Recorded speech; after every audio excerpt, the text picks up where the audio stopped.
Hello guys, and welcome home. If you are a returning subscriber, that welcome home was for you. But if you aren't, that's okay. I recommend hitting that subscribe button and the bell though, because there's always room for one more in this house, and you want to be, who doesn't want a warm welcome when they arrive somewhere? So if that isn't incentive enough, I don't know what is. If you're here, I'm hoping it's because you like fashion. And, it's Friday. And what better to talk about fashion than on Friday? Aside from the fact that it sounds nice, Fashion Friday. But anyways, this video is a little bit of a pep talk, a little bit of me share my story and hope it does something for somebody out there who's watching. Yeah. It was originally supposed to go in the last week's video that was about like my spring outfits and basically how with my small wardrobe, it was for the best. I had to get rid of a lot of clothes, but basically just how I'm going to make the most of my wardrobe this spring and summer, and also because I'm trying not to spend any money, just kind of the tricks that I use to keep it fresh. So that being said, I did have a thing about confidence in there because I do consider it kind of like the ultimate accessory. Like, it's the easiest way to really brighten up an outfit, because how you carry yourself affects the clothes. What is it they say? It's the person that makes the clothes, that type of thing. But it didn't fit and it was kind of bulky, so I just decided to remove it and let it take the main stage in a separate video, which is this one. So yeah, that's mainly what it's going to be. I just wanted to let you know because the way the video starts is kind of odd, because I was planning for it to go in the middle of the other video. But aside from that intro, the rest is just me talking about my journey with confidence in hopes that it'll, it can be helpful to anybody, who's watching. And it's also just nice to know that you aren't the only one who's going on that journey or who has like low self-esteem and is trying to build themselves back up. So yes, that's the video. So yeah. Let's see what I had to say.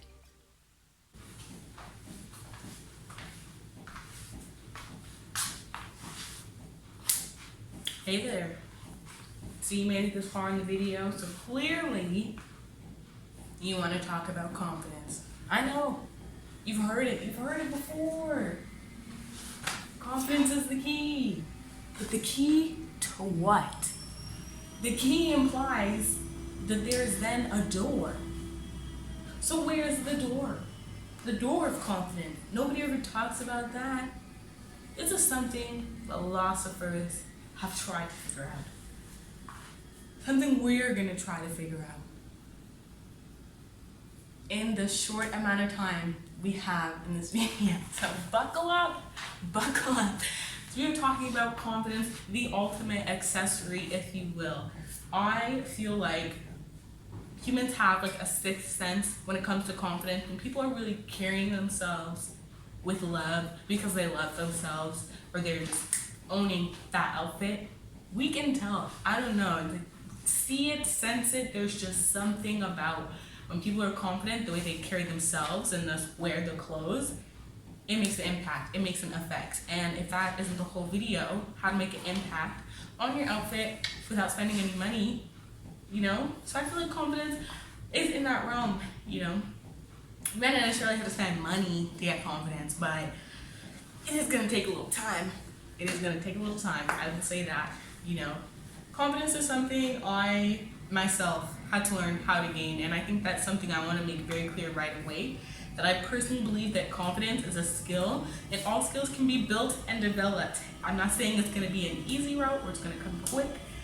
If you hear that, it is the washing machine, and I hope it's not too loud, but she is going crazy.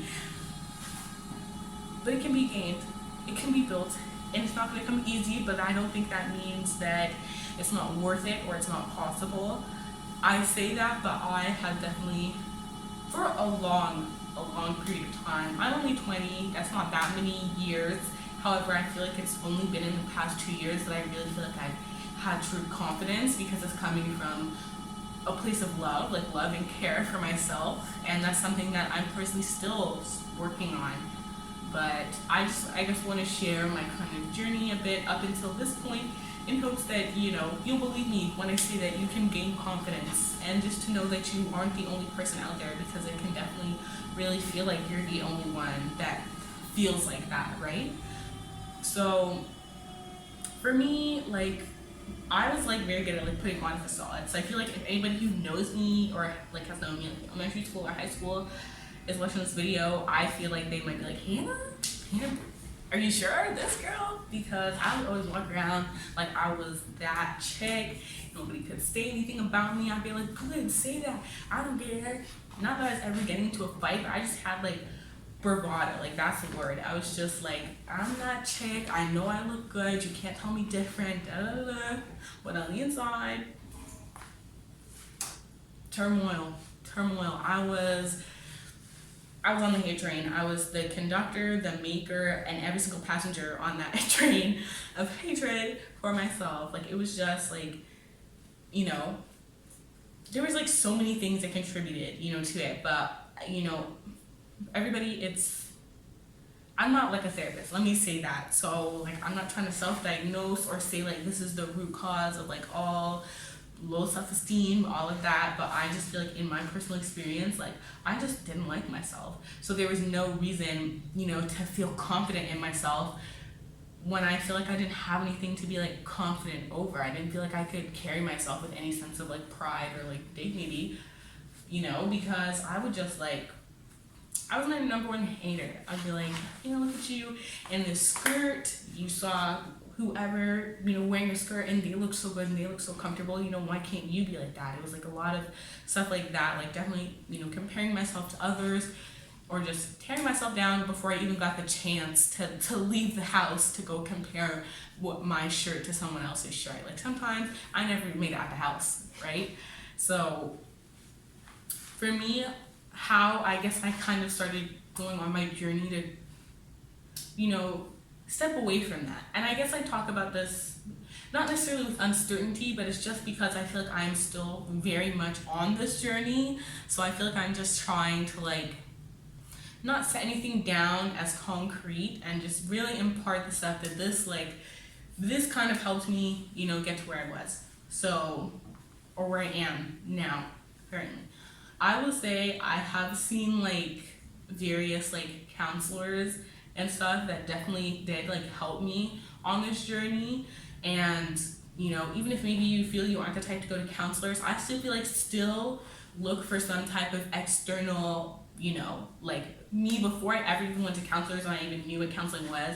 I was like a child of the internet. I was always on YouTube looking at craziness. I would be like, fucking how to gain confidence, whatever, and I would just watch people's videos or like read different books. I was at the library all the time, So I feel like for me, part of that was definitely helpful, because like one thing I definitely learned is that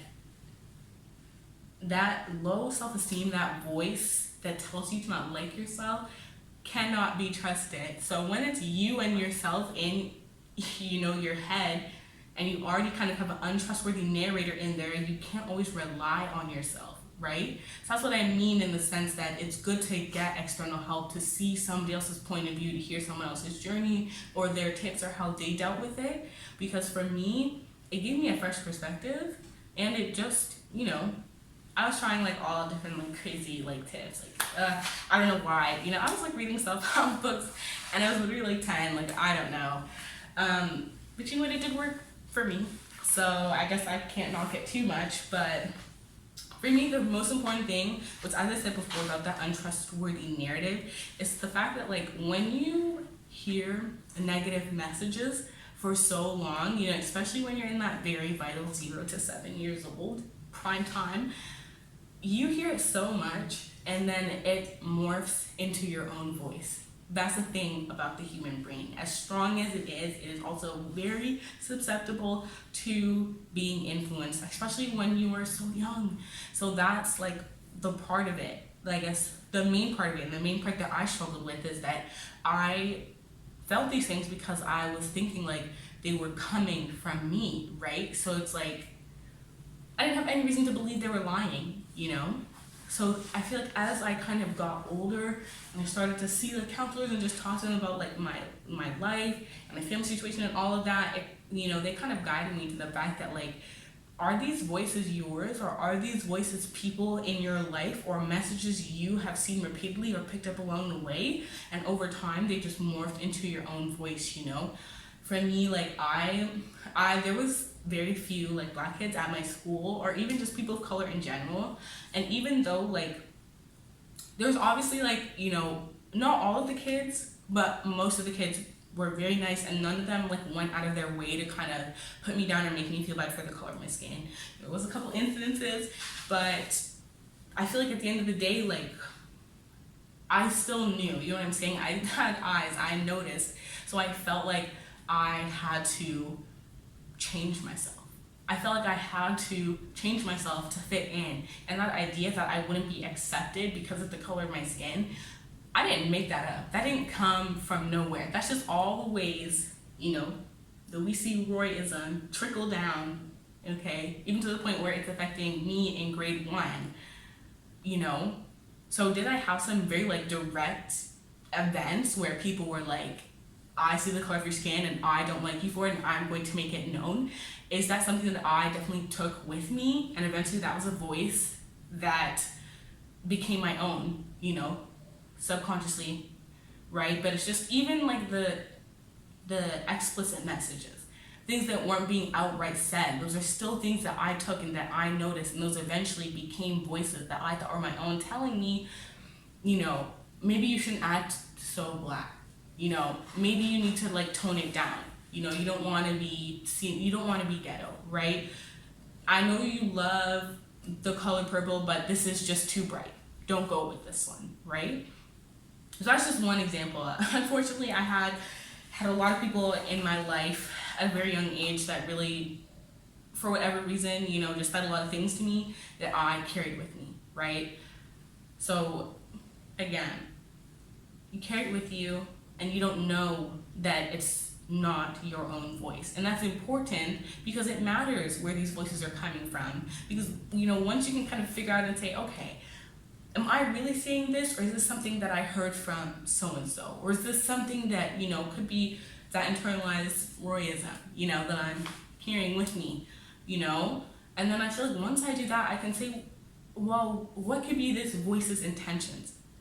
And obviously this voice doesn't have a good intention.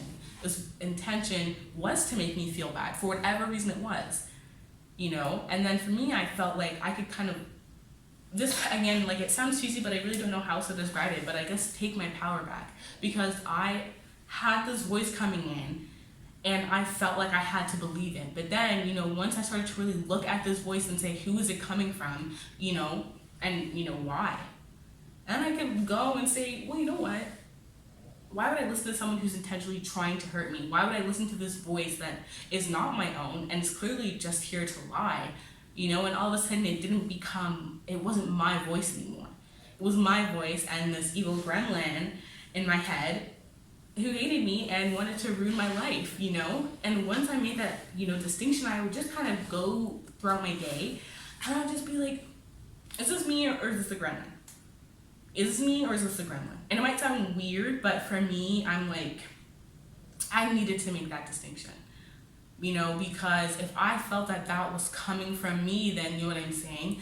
If this is how I feel about myself, why would I care about myself, But then I could say, but maybe I do care, and this little gremlin here is trying to wreck my day, And then that goes to the other part of it. Okay, I've made that distinction. There's my true authentic voice, and then there's evil gremlin, but that doesn't make the gremlin disappear, much to my fucking dismay. It was still alive and well in my head, out to get me, for real. So for me, that's, I guess, where you could say like coping mechanisms or like techniques or whatever I like had to start learning in order to deal with that gremlin when it would show up. Because that's the thing about the human brain, is that once a gremlin would show up, I couldn't just like, I don't know, like pick it up and throw it out of my head and say, like try and I guess like block out whatever thought it was trying to say. Because the thing is, the more I tried to block it out, the more it would show up. So it's kind of like, then what? And that's the thing where I really got stuck, because like I was never the type where I could just jump right into that whole body positive, oh, I love myself, because I didn't. And when you spend so long, you know, hearing negative things about yourself and thinking that they're coming from yourself, I couldn't just be like, actually, you know what, I love myself now. I think I look great in that purple shirt. You know, I couldn't just jump into that body positivity, and I honestly think that's something that maybe turns a lot of people off. But I feel like I needed, I guess, like middle ground, and that's when I learned about body neutrality. Let me just look at my paper. I want to tell you correct it. Yeah, body neutrality, neutral statements. It's that kind of bridge in between, and that was the sweet spot. That was my key, literally, because then I'm not a do nothing person. I don't know if this applies to everyone else, but once I have those negative thoughts, I needed to do something with it, because I couldn't just let it sit there and like fester in my mind. And the more I tried to ignore it and push it away, I felt the worse it got. So that's where the body neutral statements came in for me, because I could, have a thought that'd be like, you know what, Hannah, you look bad in that shirt. You do. You look bad in that shirt. Okay, bam. Not me, but a gremlin. I have you, but now what? And then I would just like learn. I learned like neutral statements like in therapy, so I will leave like links below just so you guys can learn more about it, and have like, I guess, more blank statements, fill in the blank ones, so you can take them and personalize them for like your own experiences. But for me, like say the shirt example, I could then take that thought and be like, okay, well, maybe I'm not feeling too great in that shirt, but I'm not gonna like make myself feel bad about it, because I didn't want to deny my feelings. I was starting to feel bad in the shirt, even though I technically didn't have a reason to. That didn't change how I felt. But then this was a way for me to acknowledge how I was feeling, but not let that be something that I made myself feel bad for. So that's just one example of body neutrality. Is very complex, but I don't wanna get too crazy on it. But yeah, like that is for me kind of my 1-2 punch when it came to dealing with confidence and how to like start building myself back up. And I feel like I'm still building myself back up, and there's a lot of other contributing factors as to why I didn't like myself, but for me that was just, I don't know, I guess one of the main reasons, and one of the ones that I feel comfortable talking about online for the whole world to see. So I feel like I've already kind of gone on too long. I hope this was helpful. Confidence, as you can gain it, you can build it. It's something that I still struggle with now. I don't always, some days I have days where I don't have one appearance of my gremlin, and some days I feel like it's never gonna leave, and some days I feel like it's overpowering me again. But at the end of the day, whenever I give in and I just think, this gremlin is right, it's over, I'm done for it, I just remember that tomorrow's a new day. Like, it might sound weird, but my thing, I've had a lot of ups and downs with my mental health, but my thing has always been that I will start again. And I don't know if it's going to be tomorrow, I don't know if it's going to be 3 months, I don't know if it's going to be in a year, because I have had periods where I let that gremlin run my life for years, and deep down I knew I shouldn't, but I just start again. I just keep starting again and again and again. And at the end of the day, I know it can feel like, well, what's the point? Well, the point is that you do get better. Every time you start again, you do get better. You do gain confidence a little more, learn, what to do when you don't feel confident. It's like you're retraining how your brain thinks, and that's not easy. But the brain is a muscle, so maybe we work it out differently than, say, like a physical, your body. But at the end of the day, every time you start, you're starting to work out again. That's still muscle mass that you gained and can regain, okay? I hope these analogies are making sense. As I said before, I'm no therapist, but I try. Thank you so much for watching. That was my story, yeah, on how I started to gain confidence for myself, and how I'm still continuing to try and gain confidence, and I guess self-esteem too, just really build myself up, because the world can really try and beat you down. So yeah, again, I know I said this before, but I hope if you took anything from this video, it's just the fact that I've been there. I'm still there in a sense, and you definitely aren't the only one.